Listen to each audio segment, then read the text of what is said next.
Some of the most dangerous people in your life will never raise their voice. They won't hit you. They won't shout. They might even smile more than anyone else.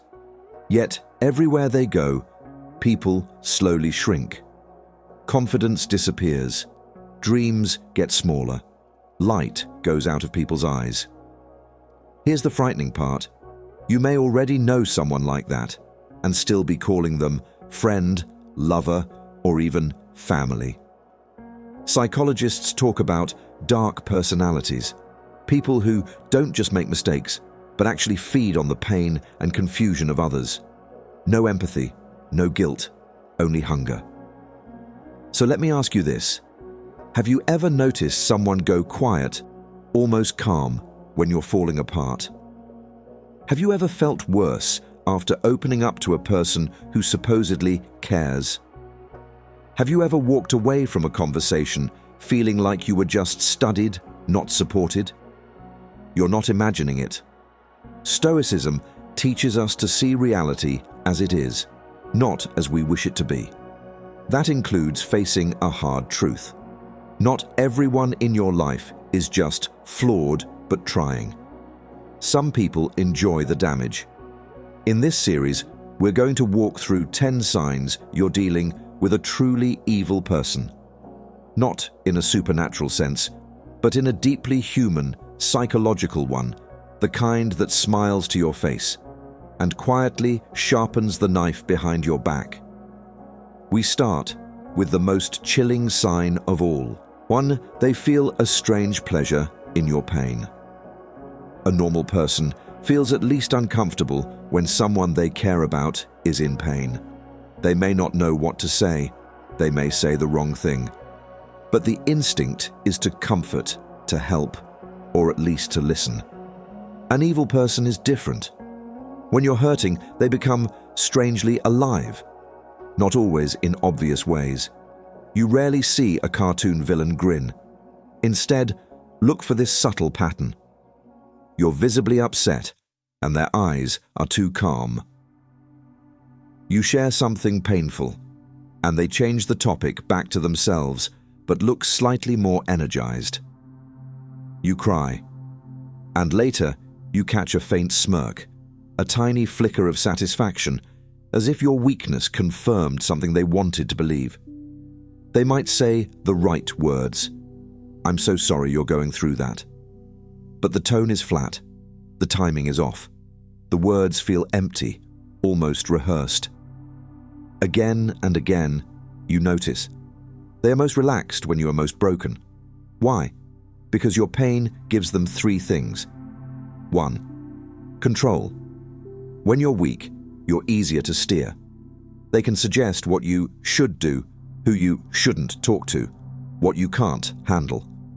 Your suffering becomes a tool. 2. Superiority. Your breakdown confirms their secret belief. I'm above you.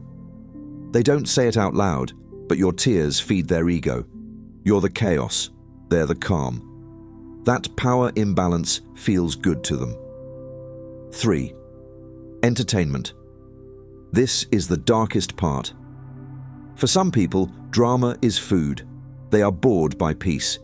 Your emotional storms give them something to watch, something to gossip about, something to replay in their mind. A Stoic doesn't panic at this realization. A Stoic observes. Instead of thinking, maybe I'm too sensitive, you start asking better questions. Who seems to care, but always looks more alive when I'm hurting? Who never actually helps, they just watch? Who remembers every detail of my pain, but forgets every good thing I share? These are not random glitches in their personality. This is a pattern. And once you see that pattern, you cannot unsee it. The Stoic move is not to confront them with a dramatic speech. Evil feeds on drama. The Stoic move is simple and quiet. You stop bleeding in front of them, you share less. You trust less. You give them less access to your emotional world. You don't need them to admit anything. You don't need them to apologize. You simply understand My pain is their fuel, so I will not hand them the match. That realization alone can save months, even years of your life. The second sign: they rewrite reality. So they're always the victim. Evil doesn't always show up as the attacker. Sometimes it shows up as the wounded one. This kind of person has a talent. No matter what happens, no matter what they've done, by the end of the story, they are the victim, and you are the problem. Watch how it works. You set a boundary. I don't like it when you insult me in public. Don't do that again. A normal person might say, I'm sorry. I went too far. But the evil, dark soul rewrites the scene. Wow. So now I'm the bad guy? After everything I do for you? You're always attacking me. I can't say anything in this house anymore. Notice what just happened. You addressed their behavior. But suddenly, you are the aggressor and they are the wounded one. They twist three things. 1. Facts. What actually happened is edited, rearranged, or conveniently forgotten. 2. Intentions. Your honest feelings become abuse, disrespect, or betrayal. 3 roles. The person who caused the damage becomes the one who suffers the most. You see it everywhere. At work, they sabotage a colleague, then cry that everyone is against them when confronted. In family, they insult, explode, or manipulate, then suddenly talk about how no one ever cares about their feelings. In relationships, they cheat, lie, or disappear. Then somehow, the entire story becomes about how you never understood them. Why do they do this? Because if they are always the victim, they never have to change. Victims don't apologize. Victims don't take responsibility. Victims don't grow. And if you're not careful, you start playing the role they write for you. You find yourself apologizing for things you didn't do, explaining what never needed explaining, defending yourself against stories that never actually happened. The Stoic response is not to argue with every lie. That's how you get trapped in their theater. The Stoic response is clarity. You hold to what you know you said. You hold to what you know you did. You refuse to accept a role that does not belong to you.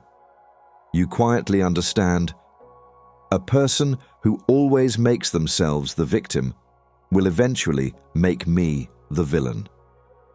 And once you see that, you stop needing their version of the story to be true. You simply step out of it. Third sign. They use your deepest wounds as weapons. An evil, dark soul doesn't attack you where you're strong. They wait, watch, and then strike exactly where you're already bleeding. At first, they seem safe. They listen to your past. They ask about your childhood. They want to know why you flinch at certain jokes, why certain topics make you go quiet. You think, finally, someone who understands. So you open up. You tell them about the parent who abandoned you, the betrayal that shattered your trust, the humiliation you never told anyone else about. And in that moment, you hand them the map to your soul. A good person guards that map. They walk more gently around those scars. They remember, this is where it hurts. I need to be careful here. But an evil, dark soul smiles and stores it. Not for comfort. For later, you'll notice it the first time they're angry. A normal person argues about the problem. An evil one reaches for your wound. They won't just say, you're wrong. They'll say, no wonder your ex left you. Who could deal with someone like this? They won't just say, you made a mistake. They'll say, this is why your family never respects you. You always fail. They go straight for the thing you told them in whisper, and they throw it at you in full volume. That is not a slip. That is not saying something in anger. That is precision. That is intent. From a Stoic view, this is one of the clearest signs of a corrupt character. They take what was shared in trust, wait until they want power, then use it to create maximum pain. They want to watch you crumble. Why? Because a shattered you is easier to control. A confused you is easier to gaslight. A broken, you will cling to them harder just to feel understood again. But understand this: anyone who turns your vulnerability into a weapon has declared themselves unsafe. You don't need a big confrontation. Stoicism is not about dramatic exits. It's about clear decisions. The moment you see this pattern, you share less. You stop explaining your pain to them. You build your inner circle somewhere else, with people who protect what you confess, not weaponize it. You can still be kind. You can still be calm. But inside, you make a quiet, unshakable choice. You do not get access to my wounds ever again. That decision is not cold. It's self-respect. Fourth sign: they destroy quietly, then act innocent loudly. Truly evil people rarely swing a hammer in the open. They don't break things where everyone can see. They prefer slow damage, in the dark. On the surface, they're charming, helpful, soft-spoken. They might be the nice co-worker, the sweet relative, the supportive partner, the kind of person others praise when your name comes up. What? Them? They're so kind. You must be misunderstanding. That's exactly how they like it. Here's how their pattern usually works. In private, they pull threads. A subtle comment to make you doubt your abilities. Are you sure you can handle that? You're not really good with pressure. A quiet insult disguised as concern. You're just so emotional, it's hard for people to take you seriously. A harmless remark about you to others. I love them, but you know how they are, a bit unstable lately. None of these moments look dramatic on their own. No shouting. No obvious abuse, just small cuts. Again and again and again. Meanwhile, in public, they perform innocence. They offer to help you in front of others. They speak calmly when you're finally pushed to your limit. They look like the reasonable one while you look angry, tired, or crazy. They build a reputation of goodness. At the same time, they're quietly taking apart your reputation, your confidence, your support. So when you finally say, "They're hurting me," the world replies, "Them? No way. You must be overreacting." That's not an accident. That's strategy. A Stoic doesn't get lost in how others see them. But a Stoic also doesn't ignore patterns. Ask yourself, why do I feel drained, confused, or smaller after being around this person? Why do they always seem calm and reasonable when I finally snap? Why does my name sound different in their mouth when we're around other people? Evil, dark souls prefer plausible deniability. They destroy just enough to weaken you, never enough to expose themselves. The Stoic response is not to try and prove they're evil to everyone. That's a trap. You don't need a jury. You need a decision. You start limiting their access to your plans, your reputation, your inner circle. You stop giving them the benefit of the doubt that they never give you. Quietly, you step out of the role of their favorite target. Fifth sign: they don't feel remorse, only damage control. Everyone hurts people. We say the wrong thing. We act out of anger, fear, ego. But here's the difference. A healthy person feels the weight of it. Something inside them says, I shouldn't have done that. I need to make it right. An evil, dark soul doesn't feel that weight. They feel a different pressure. I might lose control. I might look bad. I need to fix that. They don't care about your wound. They care about their image, their access, and their power. Watch what happens when they're caught. You confront them. What you said was cruel. You crossed a line. A real apology might sound like, "You're right. I was wrong. No excuses. I understand why that hurt you and I won't do it again." But with them, it turns into a performance. Deflection. "I was just joking. You're too sensitive." Reversal. "So now I'm the monster? After everything you've put me through?" Minimizing. "It wasn't that serious. You're blowing things out of proportion." If that doesn't work, they move to fake remorse. Suddenly, they're crying. Suddenly, they hate themselves. Suddenly, they talk about how broken and damaged they are. Notice something. The spotlight is never really on you and your pain. It's always pulled back to them. Your role becomes comforting the person who hurt you. That's not remorse. That's manipulation. A dark soul apologizes for 3 reasons. 1, to keep access to you. They sense you're pulling away, and they can't afford to lose their supply of attention, admiration, or control. 2, to protect their reputation. If others might find out, they suddenly become very sorry, very humble, very self-aware. 3, to reset the game. Once things calm down, they go right back to who they were. Same behavior, same cruelty, just better lies next time. Stoicism teaches us to judge people by their actions over time, not their words in crisis. So instead of asking, "Did they say sorry?" ask, "Did they become different? Has their behavior actually changed? Or do you just keep getting pulled into the same cycle?" They hurt you. You confront them. They twist, cry, apologize just enough. Things calm down. It happens again. That's not a mistake. That's their nature. The Stoic move is simple and ruthless. You stop overvaluing words. You weigh patterns. If remorse never turns into consistent change, it's not remorse, it's strategy.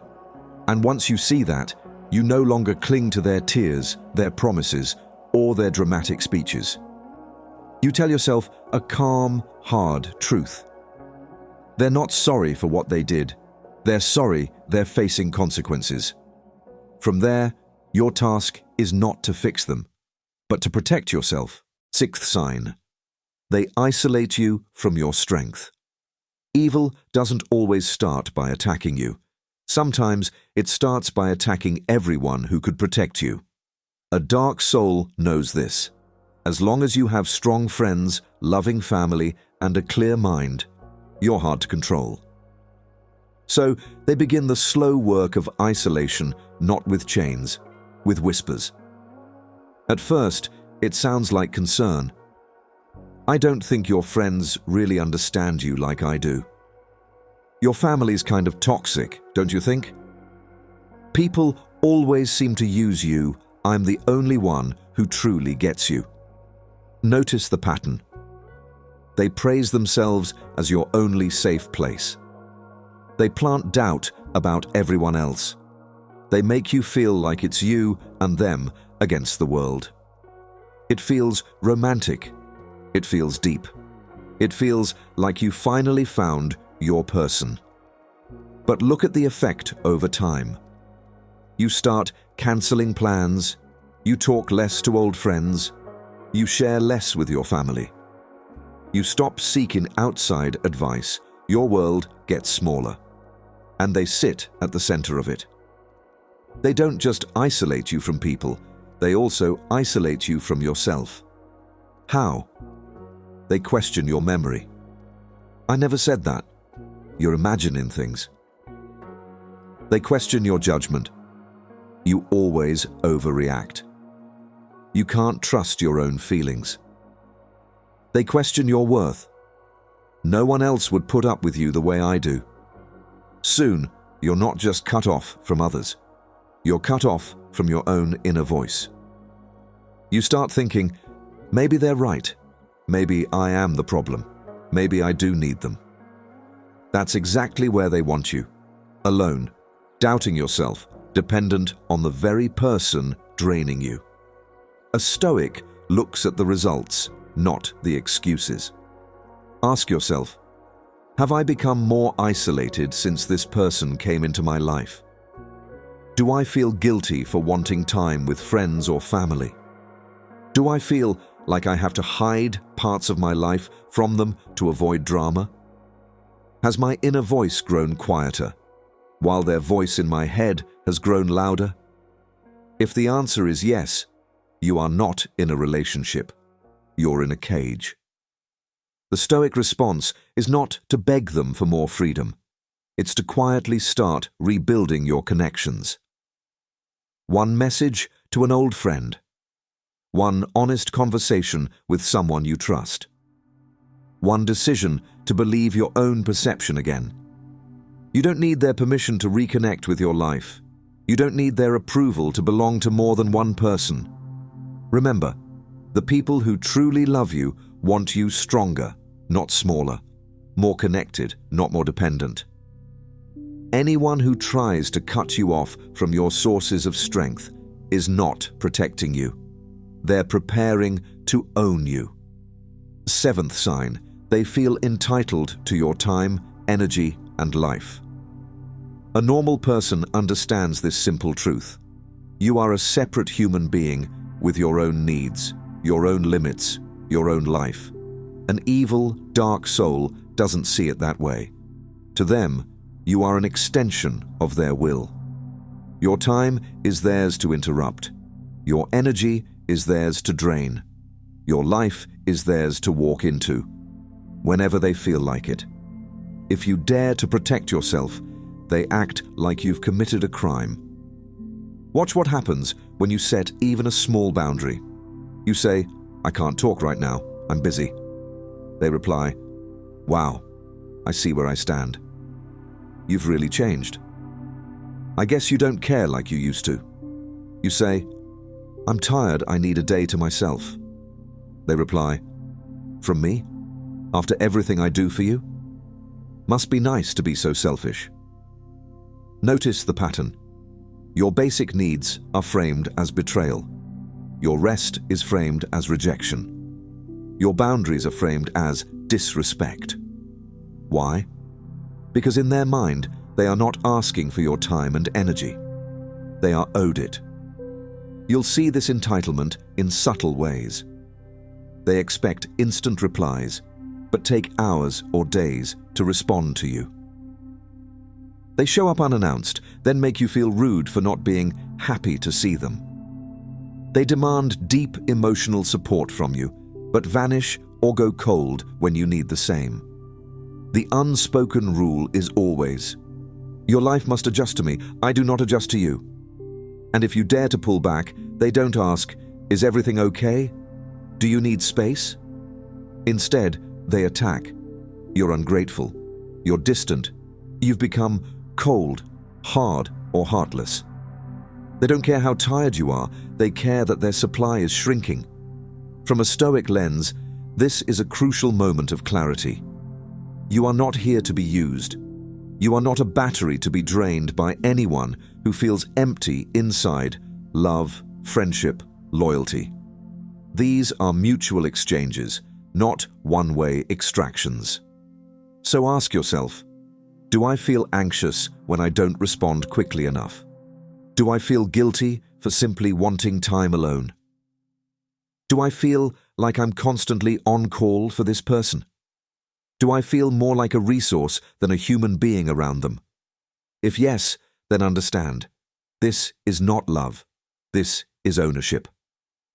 The Stoic response is calm and firm. You stop over-explaining your boundaries. You start stating them simply, "I'm not available tonight. I won't answer calls after this time. I can't help you with that." No apologies wrapped around every sentence, no lengthy essays to justify needing rest. You will see their true nature when you say no. Healthy people may be disappointed, but they will still respect you. Dark, entitled souls will rage, guilt trip, sulk, or punish. Let them. You're not here to be endlessly available. You're here to live a life that is yours. Eighth sign, they project their darkness onto you. There is a particular kind of evil that never says, "I did this." It says, "You did." Whatever lives in them, they hang it on you like a coat, liars calling you dishonest, cheaters accusing you of betrayal, cruel people telling everyone how cold you've become. It's not random. It's projection. And for a dark soul, it's a survival strategy. Here's how it works. They feel something shameful inside themselves. Their own jealousy, their own rage, their own capacity for betrayal. But instead of facing it, they point it outward. You question their behavior once, calmly. Why did you hide that from me? Suddenly, you're paranoid. You're always suspicious. You're the toxic one who can't trust. You show hurt. What you said really cut deep. Suddenly, you're too dramatic. You love playing the victim. You're manipulating them with emotions. The more they accuse you, the more they avoid looking in the mirror. Watch for this pattern. They cheat, flirt, or cross lines, then constantly accuse you of probably talking to someone else. They lie about small things, then call you secretive and untrustworthy. They explode in anger, then tell everyone that you are unstable and scary. Soon, you find yourself defending against crimes you never committed. You start thinking, maybe I am the problem. Maybe I am crazy. Maybe I am selfish. That's the goal. Because if you're busy questioning yourself, you'll never get around to questioning them. From a Stoic perspective, this is where you must become brutally honest with reality. Ask yourself, do their accusations actually match my consistent behavior? Or do their accusations describe them more accurately than me? Do I feel constantly on trial around this person, even when I've done nothing wrong? Do I feel like I must present evidence of my innocence in a relationship that's supposed to be based on trust? Evil, dark souls use projection to protect their ego. If you're the villain, they never have to change. Control the narrative. If they tell the story first, others may believe them. Keep you off balance. If you're always defending, you're never observing. The Stoic move is not to drown in their storyline. It's to step outside of it and look at facts over time. You quietly tell yourself, their accusations are a confession, spoken backwards. Instead of asking, am I really what they say I am? You begin asking, what does their story reveal about them? You stop begging to be seen as innocent. You live with integrity, let your actions stay clean, and allow time to expose lies without you chasing every rumor. Because a calm, consistent life is the loudest argument you will ever make. Ninth sign, they never build, they only drain or destroy. Some people leave footprints wherever they go. Growth, healing, progress, even if it's slow. An evil, dark soul leaves something else behind. Confusion, tension, decay. Look at their trail. Friend groups that fell apart. Jobs that ended in drama. Exes who still look haunted. Projects that started with excitement and ended in ashes. Different places, different people, same outcome. Nothing around them really grows. It just survives. Or slowly dies. You'll notice, they criticize more than they contribute. They complain more than they create.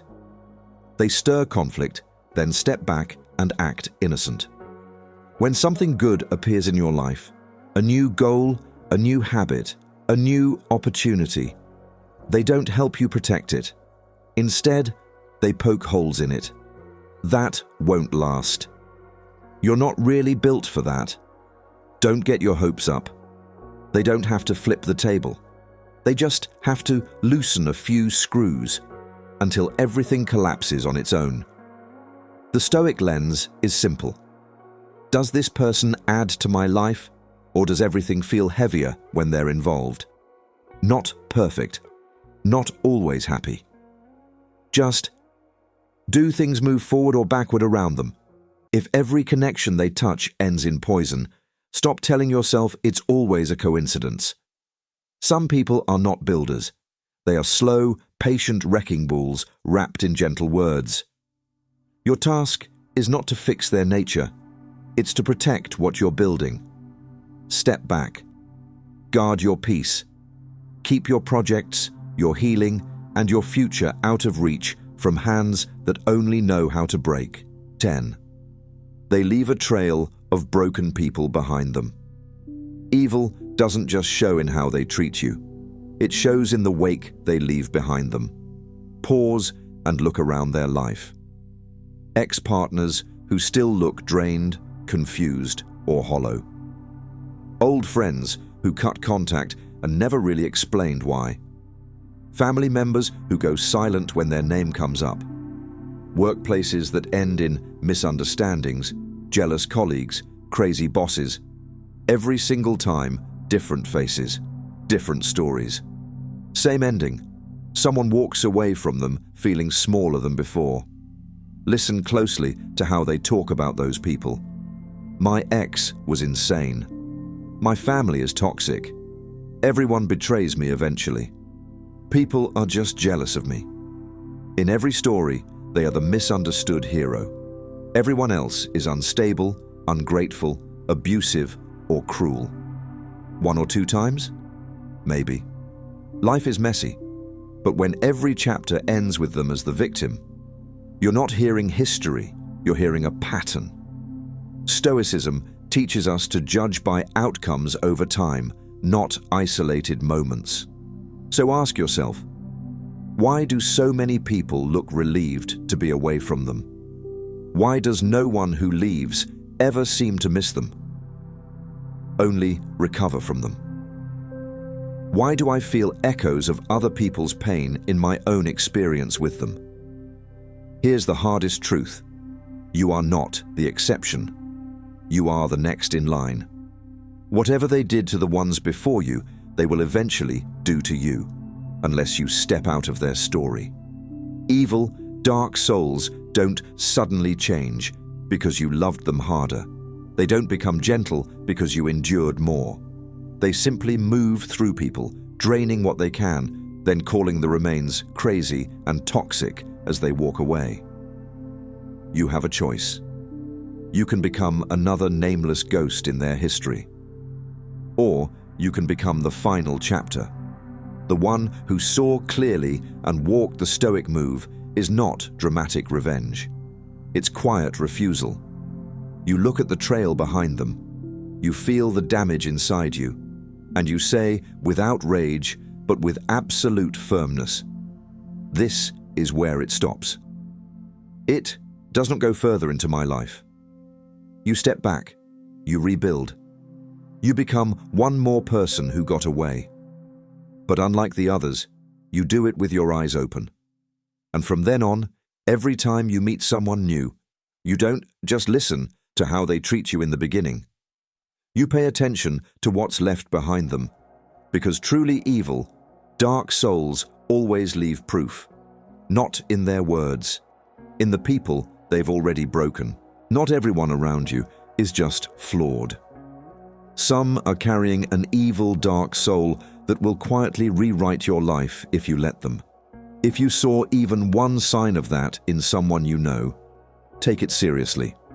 Stoicism is not about staying calm while you're being destroyed. It's about seeing clearly and then choosing differently.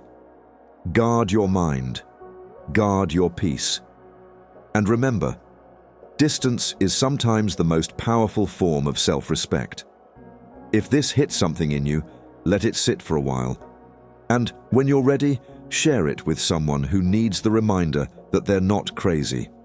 They're just finally waking up.